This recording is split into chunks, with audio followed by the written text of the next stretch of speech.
Onlangs werd islamdeskundige Tariq Ramadan gasthoogleraar aan de Erasmus Universiteit. Hij kreeg de leerstoel Identiteit en Burgerschap. Rotterdam is bij uitstek de stad waar Ramadan zich kan gaan verdiepen in de stappen die we in 2008 moeten gaan zetten in de multiculturele samenleving. En daarbij gaat het niet meer over wij en zij, maar over het nieuwe wij. And I'm very, very happy to be here with you and to give this first academic lecture on that topic, which is a central topic of our time. Non, le nouveau nous, c'est une vision de ce que devrait être le futur de nos sociétés. D'abord, la première des choses pour moi qui est essentielle, c'est que moi je suis pour un discours post-intégration. Post-integration discourse, c'est vraiment un discours de post-intégration qui dit simplement la chose suivante, c'est que plus on continue à discuter sur l'intégration de la façon dont on le fait, plus on est en train de nourrir le sentiment de non-intégration. En fait, c'est une self-fulfilling prophecy et on doit vraiment cesser cela. Je dirais même que d'un point de vue fondamental, l'intégration réussie, c'est quand on cesse d'en parler. Je pense que l'intégration marche. Je pense que c'est de l'idéologie de dire que l'intégration ne marche pas. Je pense que c'est une projection idéologique d'un certain nombre de penseurs, d'experts, d'idéologues qui ont envie d'entretenir la polarisation dans notre société. Le pire qui puisse arriver aux sociétés européennes et occidentales, c'est pas la montée en puissance de l'extrême droite. Ça, c'est un danger, je pense, qui est canalisé en termes de partis, parce qu'on a diabolisé les partis. Ce qui est le pire, c'est la normalisation de leur discours.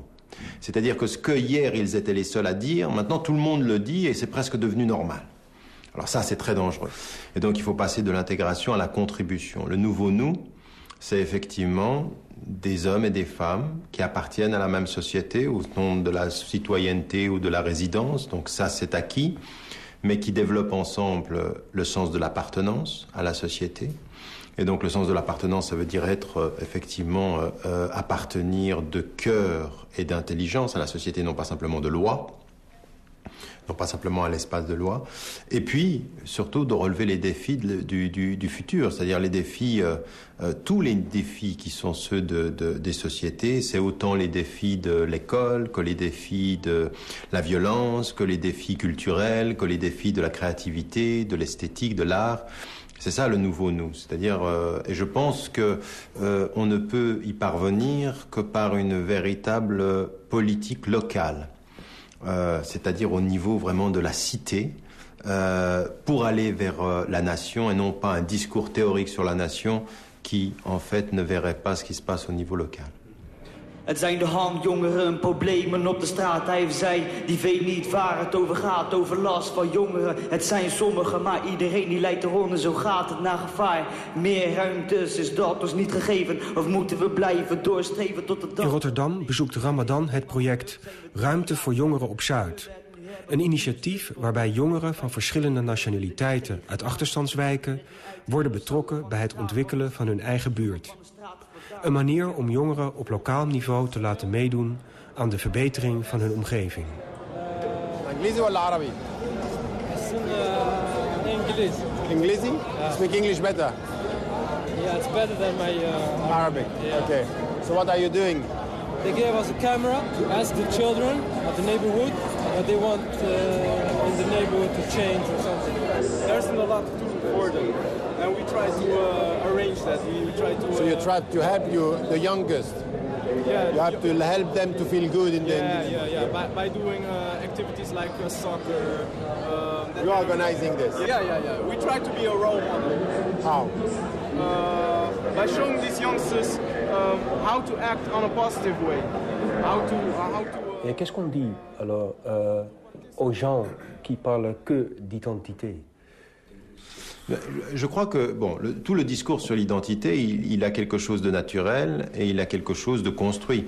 Ce qui est naturel, c'est qu'effectivement, depuis la Deuxième Guerre mondiale, la montée en puissance de la visibilité de l'autre a renvoyé à chacun la vraie question de savoir qui j'étais et qu'est-ce que je vais devenir. Donc c'est un processus historique qui est normal. D'ailleurs, comme est normal la tension.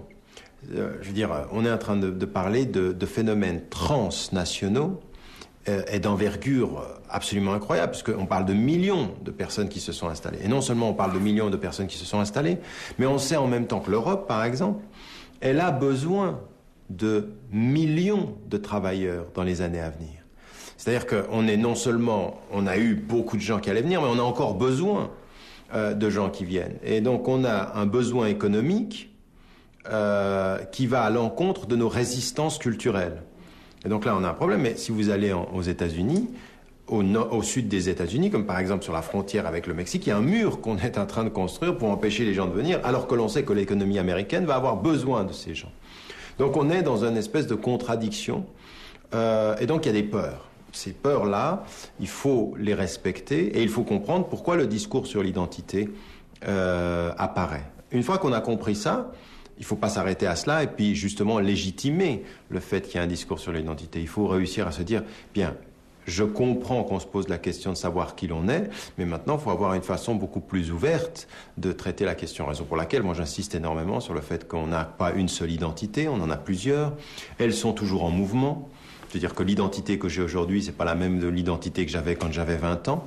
Et puis que, encore une fois, je suis suisse de nationalité, je suis égyptien de mémoire et européen de culture. Et donc j'ai toutes ces dimensions-là qui me construisent. Ça, c'est pas facile à vivre. Ça demande un effort, ça demande... Et donc, encore une fois, ce qu'il faut dire aux gens, c'est de passer de la réactivité due à la peur à la construction ouverte nourrie par la connaissance. Et donc, il faut vraiment faire un travail sur soi, sur les autres. Donc, tout ce travail-là, il faut vraiment passer de la passion qui aveugle à la raison qui rend raisonnable.